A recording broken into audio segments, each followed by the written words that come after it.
If there's any way, anything you read in the book or learn from this interview or whatever can help you wrap your mind around those things in a way that could lead to justice or just even health, more equitable health across populations.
안녕하세요. 전 세계 화제의 책과 저자를 깊이 있게 들여다보는 시간, 스텔라의 북인사이트 스텔라입니다. 이 건강은 모두의 관심사죠. 뭘 먹고 뭘 하고 어떻게 몸을 챙겨야 건강하게 잘 지낼 수 있을지 이 남녀노소 세대를 불문한 중요한 화두니까요. 오늘 함께 이야기 나눠볼 이 저자는 조금 다른 이야기를 합니다. 이 사회가 정의로워야 진짜 건강할 수 있다라고 얘기를 하거든요. 이게 이 불평등은 어떻게 몸을 갉아먹는가? 그럼 지금부터 미국 미시간 대학의 공공보건학자 알린 제르미너스 교수와 함께 사회적 스트레스와 건강에 대해서 이야기 나눠보겠습니다. To begin with, can you introduce yourself and say hello to our Korean audience? I'm Dr. Arlene Geronimus. I'm a professor of health behavior and health equity at the University of Michigan School of Public Health. I'm also a member of the National Academy of Medicine, of the National Academy of Sciences. From my perspective, I found your idea pretty interesting. But for many Korean viewers, especially those who are not familiar with American society or American healthcare system, they may raise some questions like, how does the idea relates to Korea, relates to me? So what is health inequality and why does this topic matter? Health inequality is where identifiable populations in a country have different life expectancies, different healthy life expectancies. In fact, from the work I do, actually age molecularly at different rates.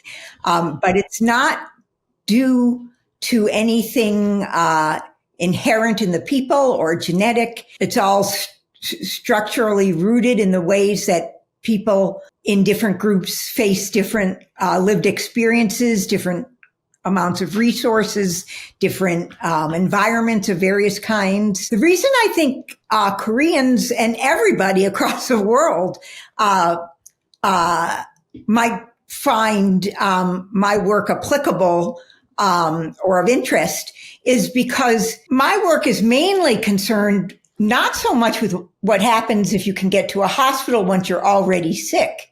It's about who gets sick, who gets more sick more often, and how that relates to the social structure of your society.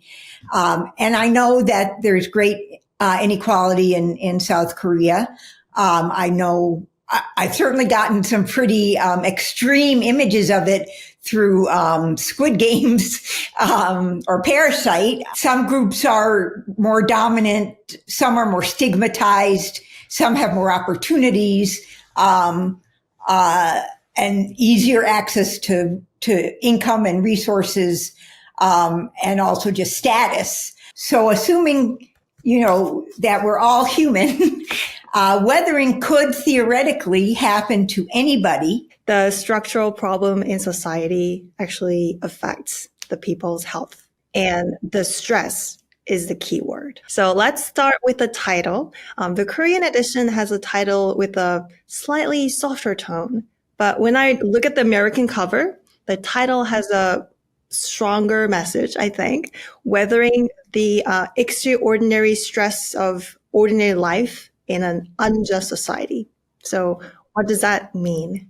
It means that people who are in marginalized or stigmatized populations, that their ordinary lives are chronically very stressful, and that impacts their bodies in ways that leads to their sort of accelerated aging and to getting multiple chronic health conditions and being way more susceptible to infectious disease at younger ages. I called it weathering for two reasons. Because on the one hand, I wanted to highlight that if you're in a lower social position in a society, you get weathered by all the micro and macro aggressions. I wanted weathering to kind of say that weathering is both the high effort and very positive and very hopeful coping done by members of marginalized groups, but also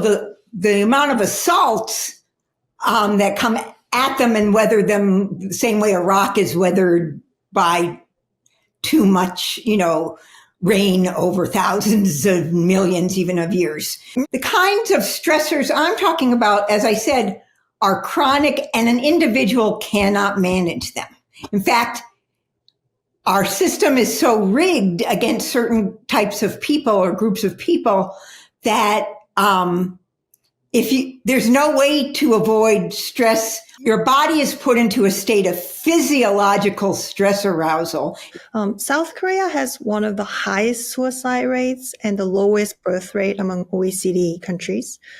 And our concerns about income inequality remains a pressing issue in the society. From your perspective, in terms of weathering, how might the concept weathering help us better understand or even address the structural challenges in Korea? To the extent you've been led to believe that if you work hard and play by the rules, you will be successful and you have the agency to do it. As you get older, you start finding that's not true. As you start seeing that the system's more rigged than that and much less equal than that, or fair or just, that can be very depressing too. I actually thought, this may be a digression, but when I watched Squid Games, I did think that was an interesting metaphor for what happens even in the United States, for how well-meaning, hardworking people who do their best to be future-oriented and disciplined and take care of others end up finding out they weren't ever equal and they didn't get a fair shot at surviving or being healthy. It was all just, a rigged system. So after hearing what you said, I wanted to talk about the solution for the problem. Maybe we can approach it in two ways: individual solution and a solution at the societal level. What do you think? What can we do about it? Well, I think I guess I'll start with the individual level, although, as I said, that's not going to get rid of this. It might make it be a little less, but it's not going to get rid of it. But at an individual level, if you know about this process, there's a few things you can do. You can try to do as best you can, given the resources you have. Meditation doesn't help at all. Eating as healthy as you can, getting exercise, meditating, all those individual behaviors that people have exaggerated in importance, but still they could matter. But in the end, you can only do so much, and you're only helping yourself with not the greater social issues that will affect your loved ones or other people you identify with or other major contributors to your society.